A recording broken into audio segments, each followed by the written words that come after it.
This thing feels a lot lighter than it should.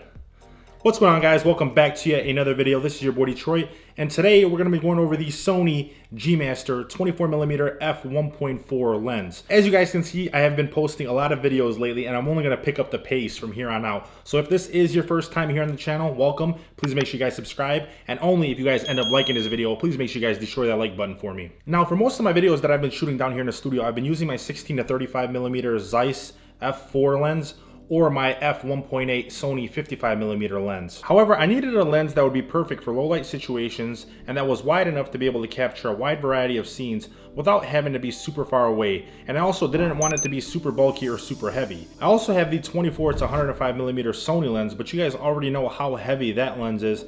Not to mention, the lowest the f-stop will go to is 4. Now, for those of you guys out there that don't know too much about lenses and f-stops and stuff like that, the lower the f-stop on a lens, the more light the lens allows for the camera to capture, allowing you guys to film in much darker settings. Now, lighting for me down here in the studio really isn't an issue, as you guys can tell. I just like darker settings with different lighting scenarios when I'm filming my videos. So I did a ton of research, and everything led me to the 24mm 1.4 Sony G Master lens.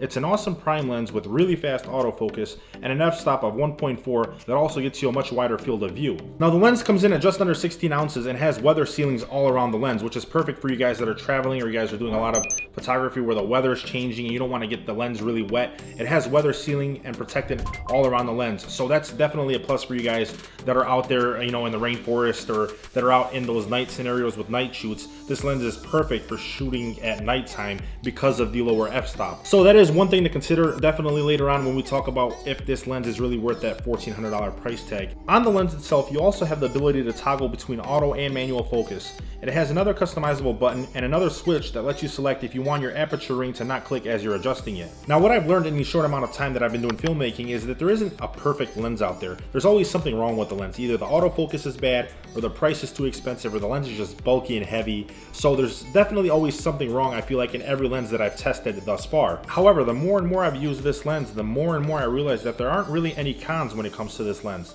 The sharpness and image quality is insane. The color fringing and aberration is the best I've seen at an aperture of 1.4. The autofocus is extremely fast. Here it is compared to the Zeiss 16-35mm f4 lens.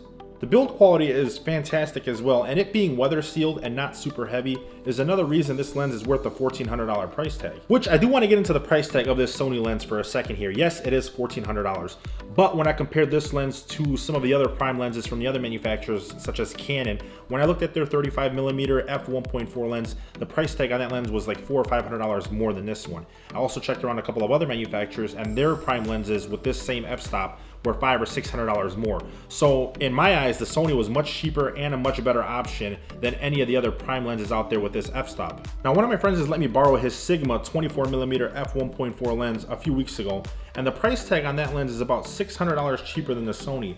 However, the major drawback with that lens was not only the weight and the size, but the autofocus. The autofocus is a very important factor for me, and to be honest with you, the autofocus on the Sigma doesn't even come close to the Sony G Master lens. So who is this lens for? Primarily anyone that wants to shoot in super low light, or for those that are looking for those super sharp images, or whether they're doing video recording or whether they're taking pictures. So wedding photographers out there, nighttime and time-lapse photographers, those that like shooting those nighttime time lapses with stars and galaxies, I'm super jealous of you guys because I am closer to the city, so I would have to go up north in Michigan to be able to capture the same quality images of stars and galaxies that you guys are capturing on a nightly basis. And lastly, vloggers and action photographers.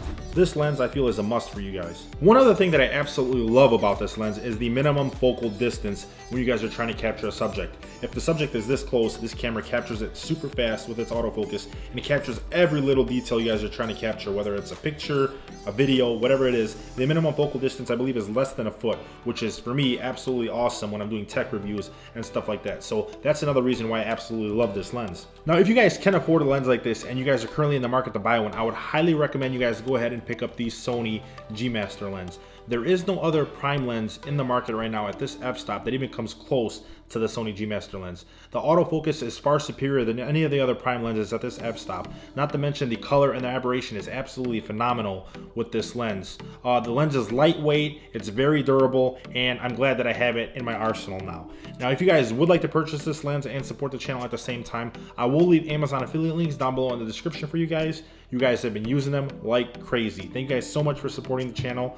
That's gonna wrap it up, guys, for the Sony 24mm f1.4 G Master lens. If you guys did end up liking this video, please make sure you guys destroy that like button for me. If you guys are new to the channel, please make sure you guys subscribe. And yeah, thank you guys for watching. I hope you guys enjoyed the video. I'll catch you guys in the next one. Peace!